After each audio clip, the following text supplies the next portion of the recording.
Senhor Deus esteja com o Dudu na pregação, que ele possa falar conforme a Tua vontade, Senhor. Que ele possa nos trazer a mensagem que Tu quer para o nosso coração hoje, para a nossa vida, para o nosso momento, e que Teu Espírito Santo esteja com ele, com todos nós aqui, para receber essa mensagem, Senhor. Em Teu nome, Jesus, aqui agradecemos. Amém. Obrigado, Sandro. Sandro, quem não conhece também, é coordenador, então, do Alfa, desse curso que a gente realiza no primeiro semestre aqui da comunidade. O Alfa são vários encontros, e esses encontros, eles são sempre uma pergunta. E a pergunta que tem para o nosso último encontro, a gente vai falar dela hoje. Mas se tu não fez o Alfa, essa pergunta também cabe para você. Você também pode refletir sobre ela. Como posso aproveitar minha vida ao máximo? E aí? Como? De repente, ao fazer essa pergunta para algumas pessoas, isso aqui já responderia boa parte dela. Hein? Eu iria para esse caminho. Uma praia, um lugar que não tem frio. Tem gente que vai falar, eu não gosto de praia, tem água salgada, tem areia. Pois é, isso é praia. Se não tivesse isso, tem gente que chama de piscina a outra opção. Mas para esses, de repente, o aproveitar a vida ao máximo tem a ver com isso aqui. Uma casinha no campo, se bem que aqui não é uma casinha, é uma fazenda, sei lá, uma baita de uma casa no campo. Eu também gosto, uns 3 dias. Aí, né, porque daí, geralmente esse povo gosta de plantar em horta, cultivar animal, aí já não é muito a minha praia. Mas para muitos a resposta de como curtir a vida ao máximo não teria a ver com isso. Tem aqueles mais desapegados de coisas em si, e curtir a vida ao máximo seria uma bela combosa, sem destino, sem compromisso, pé na estrada. Quem já pensou na sua juventude e em algum momento fazer isso da vida? Bora comprar uma Kombi então. Tem aqueles mais ousados que curtir a vida ao máximo, não precisaria nem de uma Kombi. Uma mochila. Alguém aqui já se aventurou a fazer mochilão, coisa assim, sair por aí sem destino? Ó, temos aqui eita, um povo aí bem aventureiro. Eu faria mochilão se no final do dia tivesse um bom hotel. Não é muito a minha praia caminhar sem, vamos ver um lugarzinho lá no final para dormir, não. Mas para muitos, curtir a vida ao máximo teria a ver com vários desses cenários, mas ia depender também de uma coisa. Dudu, para eu curtir a vida ao máximo, eu precisava de grana, cara. Se eu tivesse a grana que eu quisesse por mês, aí eu ia curtir a vida ao máximo. Porque para muitos, curtir a vida ao máximo, às vezes tem a ver com coisas. Um bom carro. Porque o que a gente tem nunca basta. Porque sempre estão lançando um modelo melhor. Uma boa casa, porque o apartamento que a gente tem sempre precisa ser um pouquinho maior.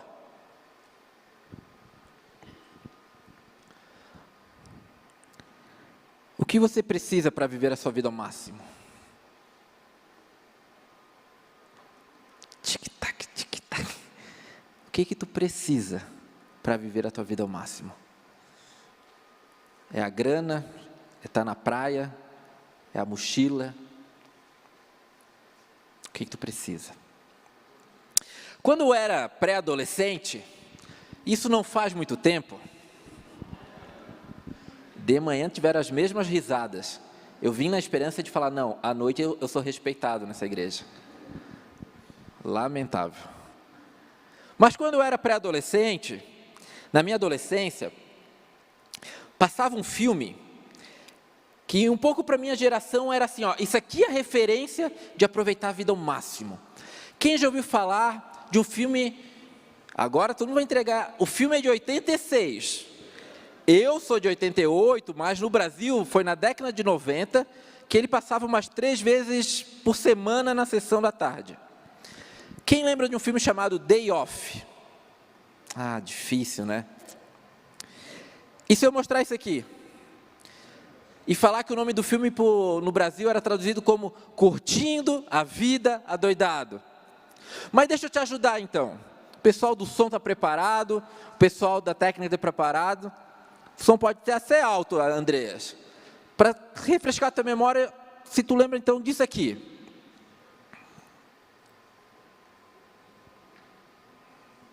Calma que vem.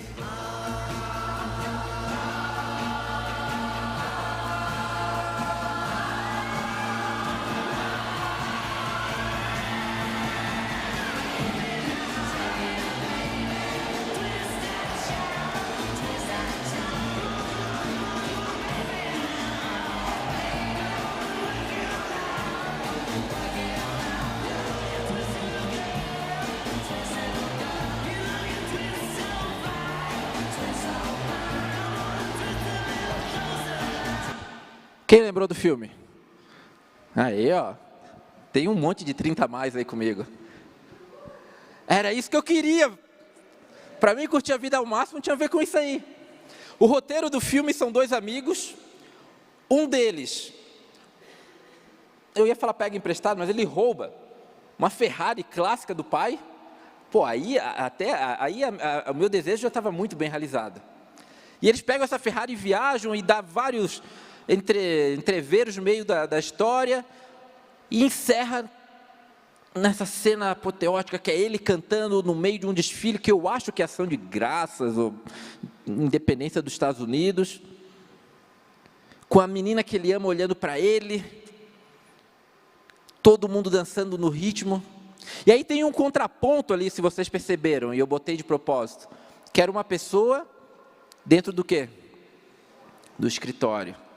Porque para a gente também o contraponto de curtir uma vida ao máximo, o contraponto disso é ter rotina. O contraponto disso é estar dentro do escritório. O contraponto disso é pagar boleto.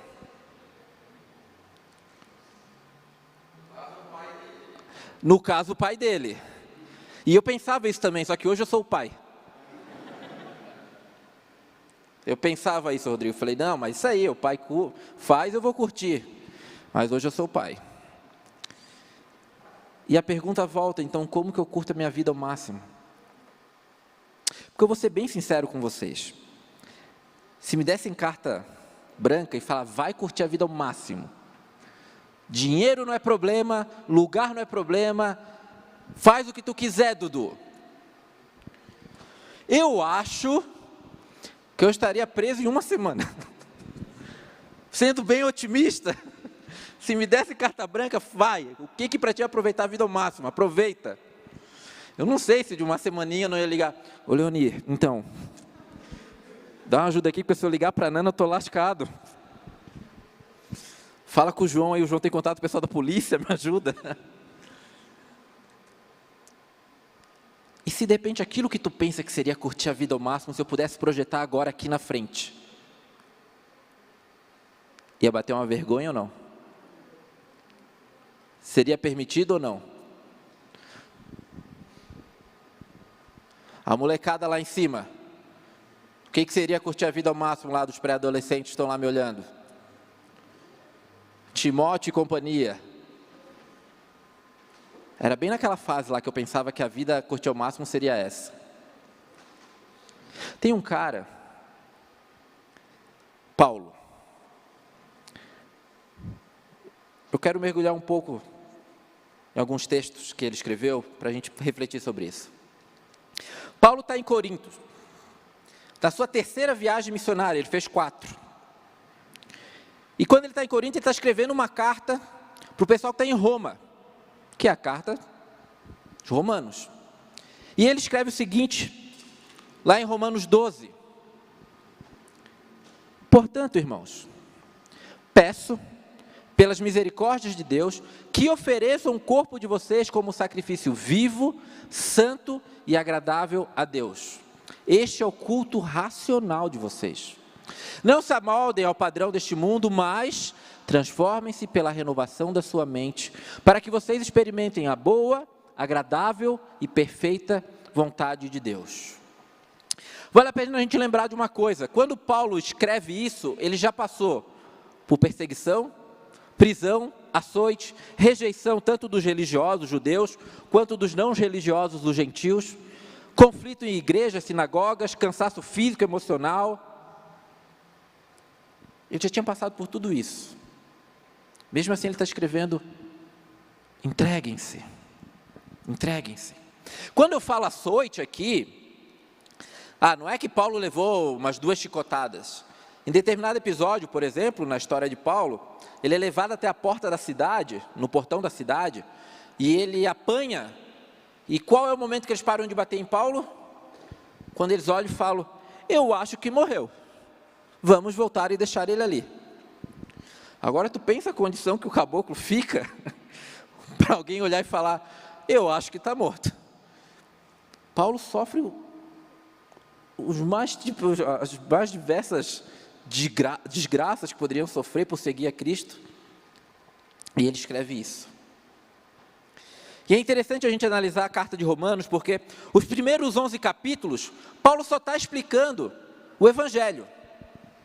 Os primeiros 11 capítulos, Paulo está explicando para os romanos o que é o Evangelho, por que Jesus morreu. Por isso que ele começa o capítulo 12 usando uma conjunção que é, portanto. Já que eu expliquei tudo isso aqui para vocês, então, portanto, todavia, entretanto, pois, irmãos, eu vou pedir, mas aí tem uma condição aqui, pela misericórdia de Deus, não pela tua força, não porque tu é bom, mas por graça e misericórdia eu vou pedir, mudem o jeito de vocês de viver. À luz de tudo isso que eu falei, que Deus agora, por graça e misericórdia, por você, que Ele te leve agora para novos caminhos, que Ele faça de você e faça da sua vida uma vida diferente. Por isso que Ele fala, portanto, irmãos, eu peço, pela misericórdia de Deus, que ofereçam o corpo de vocês como sacrifício vivo, santo e agradável a Deus. Esse é o culto racional de vocês. De repente a gente lê sobre sacrifício e nem nos bate muito, porque é uma palavra tão longe, sacrifício. Vamos tentar ir para a época que ele está escrevendo essa carta. É uma época que Jesus já ressuscitou, porém, o sacrifício de animais ainda era costumeiro. Muitos judeus que não acreditavam que Jesus Cristo era o Senhor e Salvador, ainda faziam sacrifícios de animais. Então, falar de sacrifício nesse contexto, era algo que estava no cotidiano, no dia a dia. Batia num lugar ali que eles sabiam o que estava falando. Quando Paulo chega para eles e fala, você é o sacrifício. Paulo, dá uma segurada aí. Porque pelo que eu sei aqui, no nosso contexto, o sacrifício é aquele bezerro, é aquele cordeiro, que é levado até o sacerdote, e lá é morto. E tu vem com esse papo que agora eu sou o sacrifício? Mas lembra o que eu falei? O que Paulo fez nos primeiros 11 capítulos da carta? Eu falo 11 capítulos, para eles não foram divididos em capítulos, né? A carta para eles era corrida. Mas o que Paulo faz nos 11 primeiros capítulos para os romanos? Ele está falando o quê? Explicando o quê? O quê? O Evangelho. Paulo está explicando para eles, existe um novo sacrifício. Então, quando ele vem falar sobre sacrifício, agora tem uma nova perspectiva. E nesses 3 pontos que Paulo fala, sacrifício vivo, santo e agradável, é que eu quero também falar com vocês. Sacrifício vivo, como eu falei, no Antigo Testamento, era de animais. Mas Paulo passa 11 capítulos explicando agora para eles, Cristo é o novo sacrifício. E esse sacrifício de Cristo, basta. Tu não precisa mais botar animais para serem sacrificados, se agora o sacrifício do Cordeiro vivo, Jesus Cristo, é aquele que tu se entregou, é suficiente. Então Paulo aqui não está pedindo para que cada pessoa ali fosse um novo sacrifício.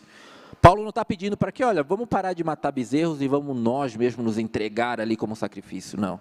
Se de repente o cara for um cara meio preguiçoso e pulasse a carta direto para essa parte, ele ia achar isso. Ele ia entender errado e falar, galera, eu entendi aqui, Paulo está mandando a gente matar o povo aí, entregar como sacrifício. Não, porque Paulo passa 11 capítulos explicando que Jesus é o sacrifício. O que Paulo está falando para eles é, eu não quero que vocês morram por Deus, eu quero que vocês vivam para Ele. Porque eu quero que a tua vida seja um sacrifício vivo, uma entrega viva. E Paulo, além disso, usa outro termo, santo. Nos dias de hoje, quando a gente chama alguém de santo, qual é a perspectiva? Por muitas vezes é irônica. Ah, lá vai o santinho. Ah, e os santinhos agora, os certinhos. É assim ou não é? Ou, quando a gente olha alguém que tem algum cargo eclesiástico muito alto, papa, e lá a gente fala, esse é o santo. Mas na perspectiva bíblica não é essa. A palavra santo na perspectiva bíblica é separado. Separado. Separado para Deus. Não se refere a uma conduta moral. Não se refere a um livro de regras que você segue. Santo é ser separado. E aí a gente tem que tomar cuidado para não confundir. Ser separado não é ser isolado. Porque de repente eu falo para você, Deus te chamou para você ser um sacrifício vivo, separado para Ele. Então beleza, vou montar a minha bolha. A partir de agora eu só ando com crente. Só vou no culto. Segunda, terça, quarta, quinta-feira eu arranjo alguma coisa para fazer dentro da igreja. Eu vou lá para Redentor.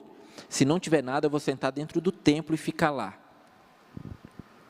Eu vou te mandar embora daqui. Porque Ele não está chamando a gente para ser isolado.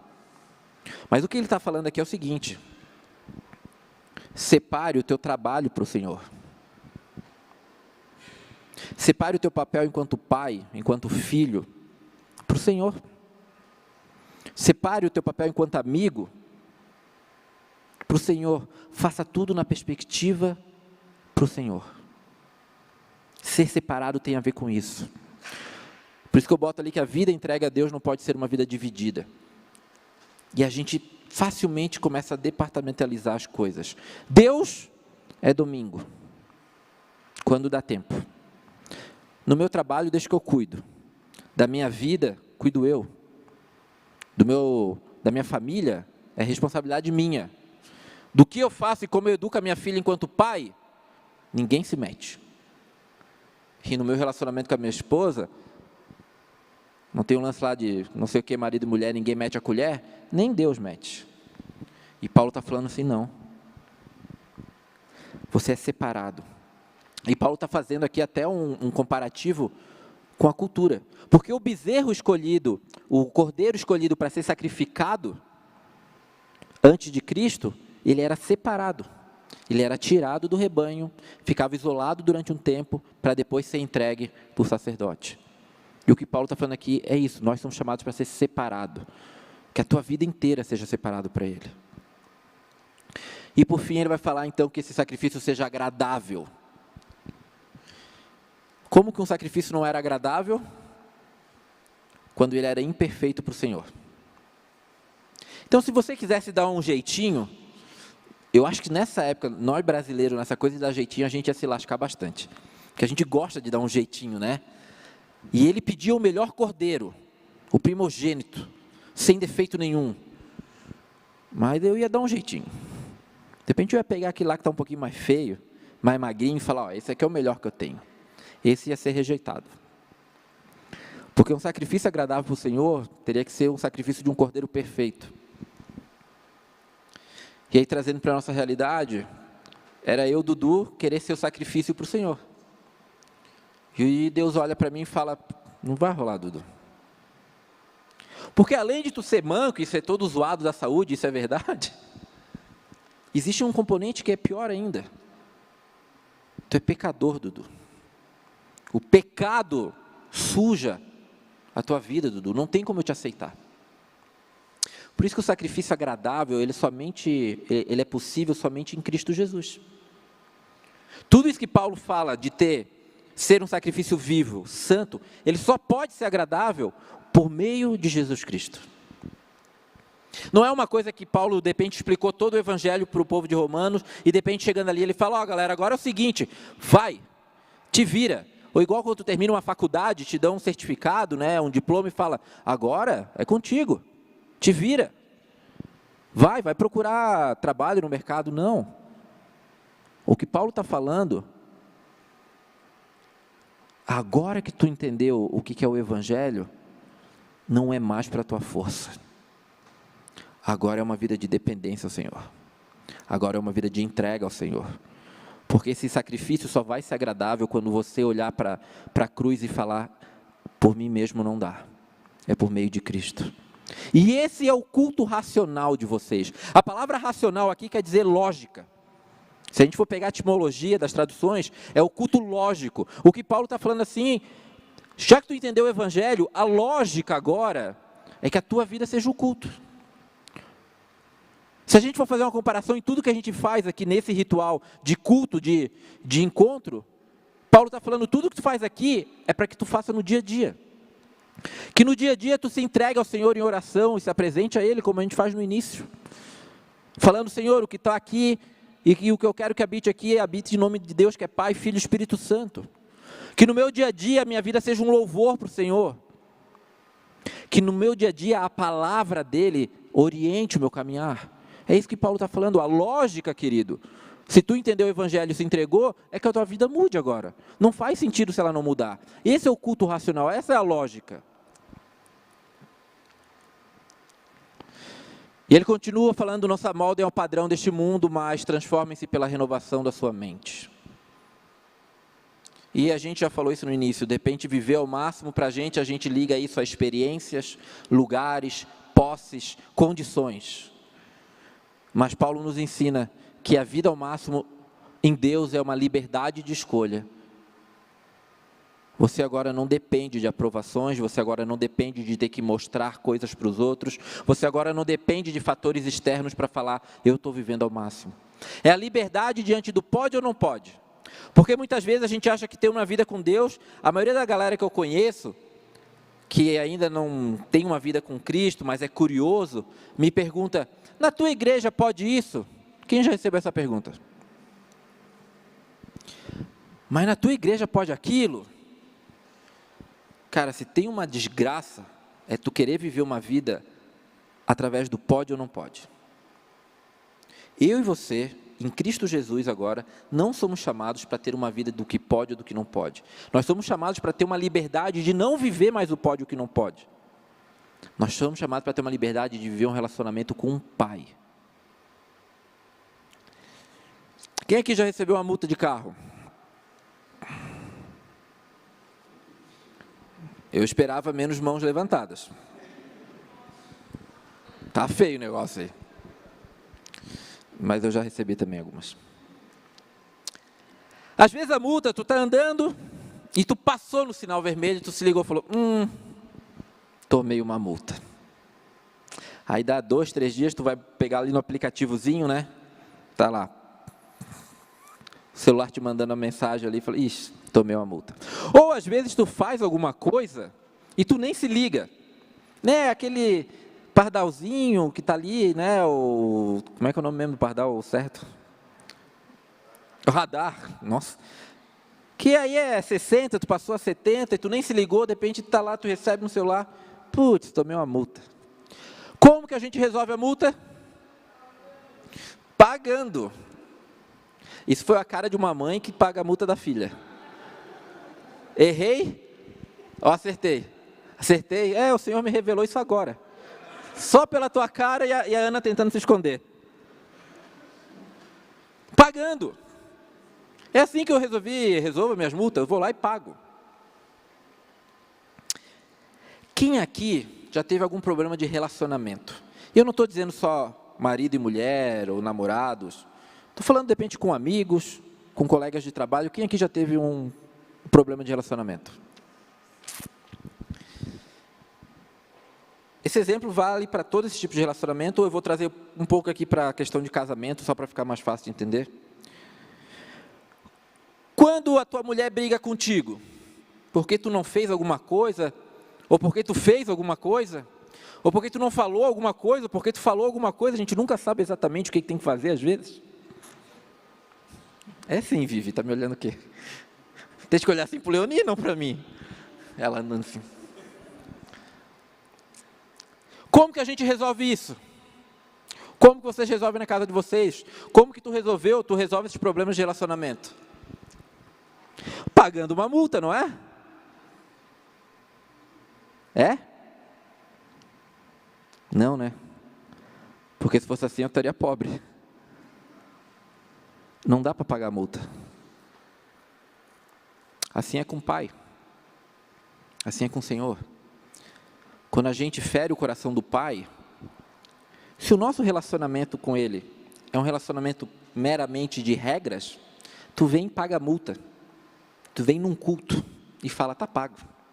Fui no culto, aliviei a minha consciência. Mas quando o teu relacionamento é esse relacionamento que Paulo está propondo, de uma vida entregue, quando tu fere o coração do Pai, é preciso conversa, porque é assim que a gente resolve os nossos relacionamentos. É preciso um orgulho deixado de lado, é preciso um pedido de perdão, é preciso uma nova postura, é preciso arrependimento. Não é assim? Quando a gente fere o coração do Pai, não adianta pagar uma multa. A não ser que você esteja vivendo na base do pode ou não pode. Aí você faz uma oferta, vem num culto e está tudo bem. Paguei. Em Cristo Jesus, nós temos a liberdade de não precisar mais viver assim. Nós temos a liberdade de chegar ao Pai e falar, Pai, eu errei, né? Me perdoa. Pai, restaura o meu coração, porque Tu sabe que eu estou vacilando nisso daqui. Pai, me ajuda. O que Paulo está falando aqui é isso. A tua vida ser um culto racional tem a ver com uma entrega para um relacionamento. Tem uma frase de um teólogo, pastor, Timothy Keller, já é falecido. Ele fala, quando eu esqueço do Evangelho, eu me torno dependente dos sorrisos e avaliações dos outros. Quando a gente esquece do Evangelho, viver ao máximo, tem a ver com isso. Eu vou querer aprovações, sorrisos, eu vou querer validações. Às vezes acontece comigo de pessoas que me procuram, pastor, preciso falar contigo. Eu falei, tudo bem. Pastor, eu tenho que fazer isso ou aquilo? Eu falei, meu irmão, resolve tu? Porque tu não quer um conselho, tu quer uma validação. Tu quer que eu fale para você o que você tem que fazer, se der errado o que vai falar? Mas o pastor falou que podia fazer. Se essas opções não infringem a palavra, o teu relacionamento com o Senhor, tome a responsabilidade de fazer. Mas quando a gente entende o Evangelho, a gente começa a abrir mão dessas coisas. Começa a abrir mão de querer ser aprovado. A gente começa a abrir mão de sorrisos amarelos de validação. A gente entende, é pelo Evangelho. E aí Paulo vai terminar falando, para que vocês experimentem então a boa, agradável e perfeita vontade de Deus. Tudo isso, esse Evangelho que eu apresento, eu quero que você agora transforme isso numa nova vida através do Espírito Santo, entregando a sua vida como um culto lógico, que é uma vida entregue para o Senhor, vivo, santo, agradável porque é por meio de Jesus Cristo, para que você assim possa experimentar a perfeita vontade de Deus. Mas aí me vem outra pergunta, e o Alfa vai levando a gente a fazer perguntas. Tá, Dudu, mas qual que é a vontade então de Deus para a minha vida? Tudo bem, Paulo falou que assim eu vou experimentar, mas qual que é a vontade? Qual que é o plano de Deus para a minha vida? Eu não sei você, mas por vezes quando a gente fala sobre plano, parece que tem a ver com um lugar para chegar ou algo para conquistar. O plano de Deus para a minha vida é que eu seja pastor da comunidade do Redentor. Esse é o plano. Não, o plano de Deus para a minha vida é que eu abra mão de tudo, vire missionário e vá para o Camboja. Esse é o plano. Não, o plano de Deus para a minha vida é que na minha empresa eu agora ganhe uma nova promoção e ali Deus vai me usar. O plano para a minha vida é abrir uma empresa e assim ser um baita de um empresário. Não que esteja errado, mas a gente não pode esquecer de uma coisa. Antes de revelar um plano para a sua vida, Deus estabelece uma identidade para você. Antes de te mandar para qualquer lugar, antes de te enviar para qualquer caminho, o que Deus quer fazer em primeiro momento é estabelecer uma nova identidade para você. Não tem a ver para onde você vai, tem a ver como você vai. Quem é você indo? E essa identidade é a mesma identidade que quando Jesus Cristo é batizado e é derramado o Espírito Santo sobre ele ali, de forma simbólica, e vem uma voz do alto que fala: esse é o meu filho amado. Essa é a identidade. Essa é a identidade que Cristo Jesus tem para a tua vida e para a minha vida. É o selo do filho amado. E uma vez sendo filho amado agora, Cristo se forma em mim e em você. Porque eu te amo, ele está falando. Agora que a identidade é selada, para onde você for, é plano de Deus. Agora que a identidade é estabelecida, para onde você caminhar, é plano de Deus. Uma vez essa identidade agora formada, aonde você trabalha, é plano de Deus. Porque agora Cristo habita em ti. Não tem mais a ver para onde eu vou chegar.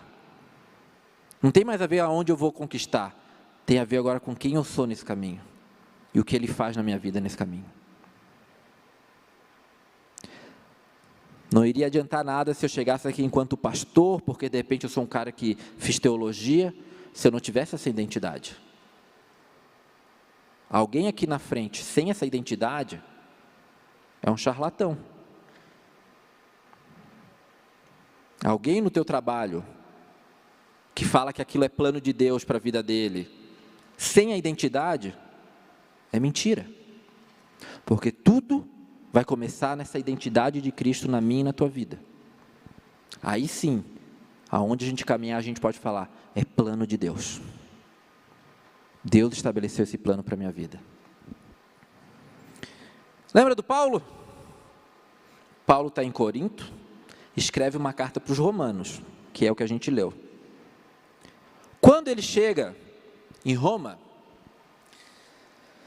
Paulo está fazendo um fuzuê em Roma, porque ele está pregando essa verdade que eu estou falando para vocês aqui. E o povo lá, alguns estão falando, não. Isso aí está gerando... E aí ele é denunciado.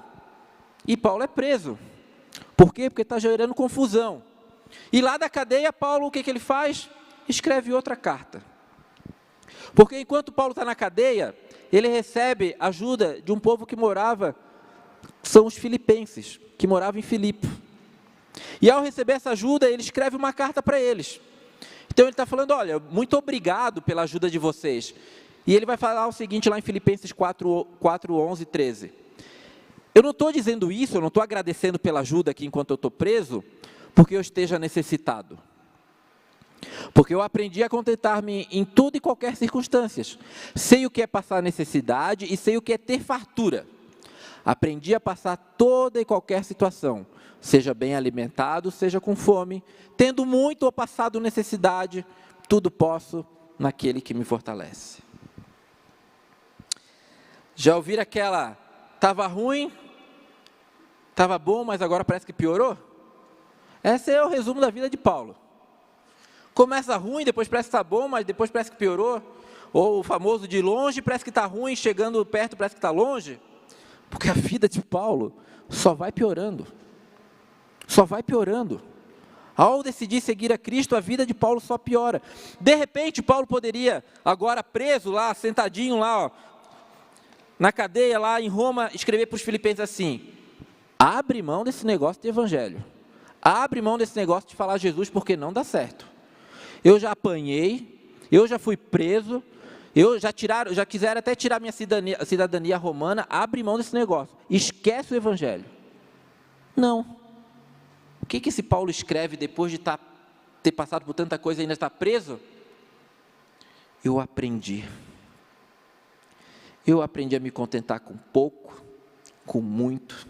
Eu aprendi a ficar feliz, eu aprendi a ficar satisfeito quando tinha fome. Eu aprendi a estar satisfeito quando eu tinha fartura. E aqui Paulo está falando para mim e para ti a resposta da então pergunta que a gente desde o começo estava procurando. Como é que eu posso aproveitar a minha vida ao máximo? Aprendendo que por meio de Jesus Cristo, interessa quem Ele se faz em mim. Interessa qual é essa identidade. Que em Jesus Cristo não tem a ver com onde eu estou, com aquilo que eu vou ter. Paulo está falando que aproveitar a tua vida ao máximo, aprenda a se contentar com o pouco, em meio à necessidade, em meio ao luto, em meio às desconfianças, em meio à falta de esperança. Mas também aprenda a se contentar em meio à alegria, em meio à fartura, em meio ao entusiasmo. Paulo está falando, eu aprendi isso. Esse cara termina a vida dele em prisão domiciliar, mandando uma carta para um tal de Timóteo, um jovem na fé, falando: Timóteo, se tu puder trazer uns livros para mim, a minha capa. É assim que termina o grandioso Paulo, sozinho. Amargurado? Não. Falando, eu aprendi a viver o máximo, porque eu aprendi que não depende do que eu tenho e onde eu estou, depende do quem eu sou e de quem Cristo e o que Cristo faz e fez através da minha vida. Quer aproveitar o máximo a tua vida? Entrega a tua vida para Cristo, que aonde tu pisar ali, tu vai aprender a viver o máximo. Não abra mão dos teus sonhos, das suas realizações. Eu tenho. Tem coisas que eu quero realizar. Eu gosto de automobilismo, eu quero um dia ver uma corrida de Fórmula 1 ao vivo. Eu gosto de naufrágio, isso é verdade, da Fórmula 1 também é. E aí eu gosto de ver coisas principalmente sobre Titanic. Eu fui lá na casa do Carlão, ele tem um quadro do Titanic, de uma exposição que ele foi. Deus ainda vai tocar o coração dele para me dar esse quadro. Quero ver tu ficar agora depois dessa. E existem vários museus do Titanic espalhados pelo mundo. Tem um em Las Vegas que é super legal. Eu tenho o sonho ainda de realizar essas experiências. O que eu não posso é condicionar a minha vida e achar que viver o máximo é eu viver minha vida de experiência em experiência. Se eu nunca for ver uma corrida de Fórmula 1, está tudo bem. Se eu nunca for ver o museu do Titanic, está tudo bem, porque viver ao máximo, eu aprendi que tem a ver com quem eu sou e aquilo que Cristo faz na minha vida. Não abra mão dos seus sonhos, mas não condicione ao entendimento de viver ao máximo a essas experiências, porque a gente corre o risco de fazer isso com o próprio Deus. Se o culto foi bom, vivi o máximo. Se o culto já não foi bem do jeito que eu gostei, porque as músicas ou o que o Dudu falou não foi legal, essa experiência já não foi tão boa. Vamos para uma próxima experiência, um retiro, uma vigília. A gente corre o risco de achar que viver o máximo com Deus tem a ver com experiência atrás de experiência. Que casamento que vive só de jantar romântico aí? Que relacionamento de amigos que vive só de sentar e ver jogo da seleção? Não, é dia. Que relacionamento de pai e filho, ou de pai e filha, se dá só quando vai para a Disney? Não, é cotidiano, é dia após dia. Tem a ver mais com o que a gente faz no ordinário do que no extraordinário. Não condiciona a tua vida a experiências extraordinárias, nem nos teus relacionamentos, muito menos no teu relacionamento com Deus e muito menos nas tuas satisfações. E isso é muito difícil para pregar para vocês e para falar, porque eu sou um cara que tendo a fazer isso. Achar que a minha vida está sem sentido quando eu não estou realizando grandes experiências. Mas eu tenho aprendido, por meio de Paulo, Espírito Santo e Cristo, aquele que morreu na cruz por mim, que volta e meia sussurra no meu ouvido: Dudu, tem a ver comigo, com o que eu estou fazendo contigo e em ti. Que você possa sair daqui vivendo o máximo da tua vida, mesmo amanhã acordando cedo e indo trabalhar. No carro, no ônibus, você possa estar pensando: eu estou vivendo o máximo, porque Cristo habita em mim. Amém? Senhor Deus, obrigado, Pai. Obrigado porque essa consciência do que é viver ao máximo, ela não brota de um mero estudo teológico, mas ela brota da ação do Teu Santo Espírito, Pai. Porque eu tenho certeza que quando Paulo escreve essas palavras, foi o Teu Santo Espírito que inspirou ele a escrever. Para que possa nos ensinar, Pai, que essa vida, vivida ao máximo, ela não depende de lugares e posses ou coisas, mas ela tem a ver com aquilo que eu sou, com a identidade que o Senhor forma na minha vida, Pai. E eu clamo, Senhor, por meio de Jesus Cristo, Pai, que o Teu Santo Espírito visite cada coração agora, Pai, dando coragem e ousadia de uma entrega